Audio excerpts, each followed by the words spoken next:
Starting a car that has been sitting for months. Whether you're going on vacation for a while or temporarily relocating to another location for work, you may need to leave your vehicle for an extended period of time without using it. If you are in this situation, it's important to know how not driving your car for a month or more will affect its performance, including its ability to safely start. What happens if you don't start your car for a month? Cars are designed to be driven, not to sit idle for months. When left unused, engine fluids start to break down, parts that aren't getting lubricated begin to corrode, and even worse, animals may move in, chewing on anything they can reach. Rodents often chew through wiring harnesses or other car parts that are made out of organic materials, which can cause substantial damage. Tires are also affected by inactivity. If a car is not being used, the air will slowly start to leak out of its tires, especially in the cold weather. The weight of the vehicle will still press down onto the deflating tires, which can cause flat spots. Filling the tires with air often solves this problem, but sometimes, flat spots become permanent. Moisture can also start to accumulate in the gas tank if the car is left unused for a long period of time. Over time, this can lead to corrosion. How long can a car be left unused? In general, the longer a car sits, the worse these problems can become, but it's not all bad news. Leaving a car unused for 3 months. Here's what to do before starting it. If you plan on leaving your vehicle, it's important to know how to start a car that has been sitting for 2 years, 2 months, or even 2 weeks. Even after a few months, most modern cars can still be safely started, providing the battery still holds a charge. However, there are a few simple checks you should make first. This will help you quickly identify problems while making sure your car is safe to start. Here's what to do. Check the engine oil. Check the oil level using your vehicle's dipstick. If you're not sure where the dipstick is located, refer to your owner's manual for a diagram. The correct oil level should be between the 2 indicator marks on the dipstick. Be sure the engine is cooled off for at least 10 minutes before you check the oil. When you go to check the oil, not only should you take notice of the level, but you should observe the color and consistency as well. If this oil is thick and gritty and the color is dark, then it's likely time for an oil change. Be aware that if your oil level is low, you should not drive your vehicle until you have topped it off to the recommended level with the recommended oil. Before starting your car after it has sat idle for a long time, be sure to check your engine oil level. Check all exterior lights. Check that your headlights, fog lights, high beam lights, brake lights, reverse lights, and indicators are all working before you head out on the road. The easiest way to do this is to grab a friend or family member, so one person can activate the various lights and the other can check if they're working. Check for signs of leaks before you check the engine oil and coolant levels. Take a look at the floor under the car to see if there are any signs that something has been leaking. As a general rule, you can typically narrow down the issue by observing the color of leak, though it's always best to have a professional inspect and diagnose the leak before driving. Black or light brown usually indicates an engine oil leak. Red or brown usually indicates a transmission leak. Clear, red or brown usually indicates a power steering leak. Transparent yellow or brown usually indicates a brake system leak. Driving your car while it's leaking fluid can cause serious and expensive damage. It's important to avoid driving if there are any signs of a leak. Check for any leaks underneath your car before taking your car for a drive for the first time in months. Check the brake fluid. To check your vehicle's brake fluid level, you need to identify the brake master cylinder reservoir. It is typically mounted at the rear of the engine, in line with the position of the brake pedal. Your owner's manual should be able to show you exactly where it's located.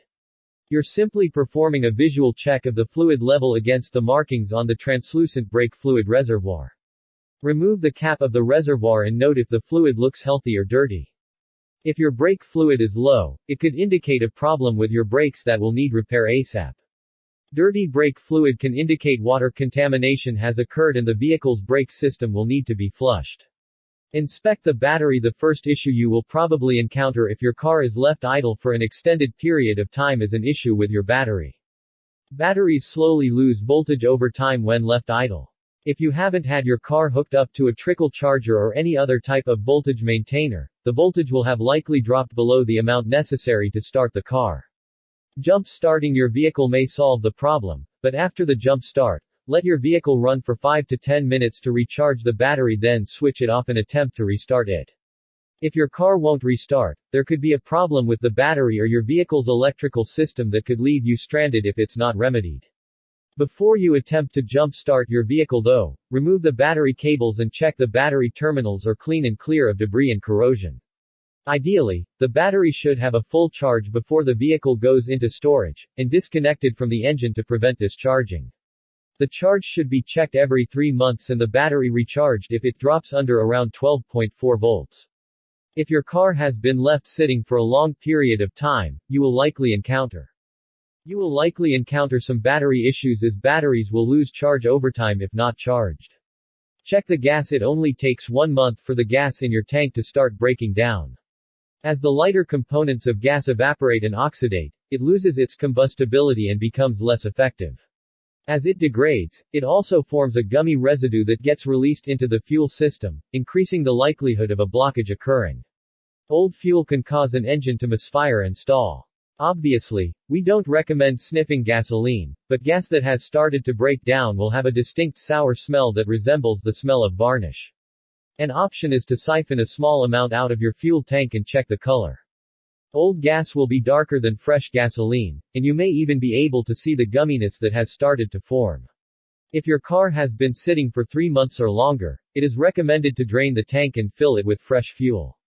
For a car that has been sitting for a month or two, it is recommended to top up the fuel tank with fresh gas to dilute the old gas before it passes through your vehicle's fuel system. Finally, if you find you just aren't driving your car much, and it's likely to sit idle for 30 days or more, a fuel stabilizer should be added to the gas. This will prevent degradation for up to 12 months and is the easiest way to avoid damage to your car's fuel system. Inspect the tires. A visual check of the tires should be performed to make sure they are in good condition, before attempting to drive the vehicle. Air pressure should be checked and adjusted to the manufacturer's recommended size. This can be found on a sticker that is usually located on the driver's door jamb. You could also find the recommended size for your tires in your owner's manual. Upon inspection, your tires may look normal, but when you get behind the wheel to take your car for its first spin in months, instead of the familiar smooth ride, you may feel a vibration through the steering wheel and hear an unfamiliar noise. This is caused by a flat spot in the tire, a problem for any car that sits idle for extended periods of time. This occurs when a stationary tire has to bear the load of a vehicle for an extended period. As the weight of the vehicle presses down, the bottom of the tire spreads out on the ground. As time goes on, the rubber gets stiffer, leaving flat spots on the tire. Generally speaking, as you drive the car and the tires get warm and regain flexibility, the flat spots will disappear. This usually takes around 15 minutes. In extreme winter temperatures, these flat spots can become permanent if a vehicle hasn't moved for several months. Tires can develop flat spots if your car sits for an extended amount of time. Check your tire pressure before starting your car again to make sure it is at the recommended size. You will check for rodents when the weather cools off. Rats and mice look for warmer shelter and can be disastrous for car owners as their engine bay doubles as this season's hottest rodent hotel. After mice have made a car their new home, their sharp teeth can cause serious damage to engine hoses, plastic panels, and wiring.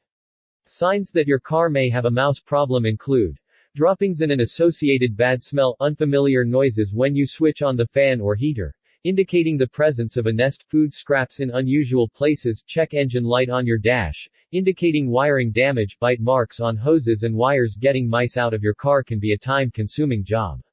Not only will you have to find and remove their nest, but you'll also have to clean and disinfect the area around the nest, and more than likely repair any damage they caused. There are many methods to prevent mice from moving back in, such as spraying peppermint oil or putting out mothballs. Forget the ultrasonic sound repellents though, they won't do anything besides put a hole in your wallet. How often should you start your car? Leaving a car unused for 3 months, or even 3 weeks, is not ideal.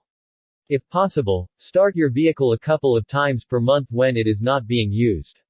It's best to not only start the vehicle, but to also drive it for about 10 miles before putting it back in storage. Starting the vehicle without taking it out for a quick spin will warm up the engine, but nothing else. It could also drain the vehicle's battery, which will make it harder to start next time. On the other hand, starting the car and driving it for 10 miles will fully warm up other parts of the vehicle, including the transmission, brakes, and suspension. Driving this short distance will also give your vehicle's battery a chance to recharge, so it's easier to start in the future. Consider asking a close friend or relative to help. Maybe they can take your car out once in a while when they go out to dinner or to run their chores. Check how to prepare for not driving your car for a month. If you plan on leaving a car unused for 3 months, there are certain steps you can take to keep it in good condition during this period of inactivity. Here's what to do. Use a car cover.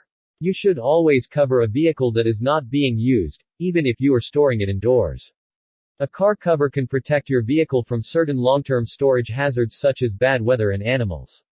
Wash it. Be sure to thoroughly wash your vehicle before putting it in storage. Leaving water stains or other debris on your vehicle for a long period of time can lead to paint damage. Get an oil change. An oil change will remove the dirty oil, which contains contaminants that could damage your engine while the vehicle isn't being used. Fill your gas tank. If the gas tank is empty or even half full, moisture will start to accumulate if the vehicle is not being used. To prevent this problem, fill the gas tank prior to putting your vehicle in storage. Place the vehicle on jack stands. If you plan on not driving your car for a month or more, it's best to take the wheels off and prop the vehicle up on jack stands. This requires additional work, but it will prevent flat spots and other forms of tire damage. Don't use the parking brake. Rust can form in the braking system if the vehicle is left in storage for a long period of time. If the parking brake is applied, this rust can cause the brake pads to fuse together with the rotor. That's why it's best not to use the parking brake before leaving your vehicle for more than a month. Following these tips can preserve the life of your vehicle while it's not being used. What to do if your car takes a long time to start after sitting? Found a potential problem. Is your car taking a long time to start? Or unsure about any of these steps? The next step is to get a professional to inspect your vehicle and advise you of your options. Car repairs can be expensive, but giving your vehicle a thorough check over before hitting the road will save you money in the long run. How to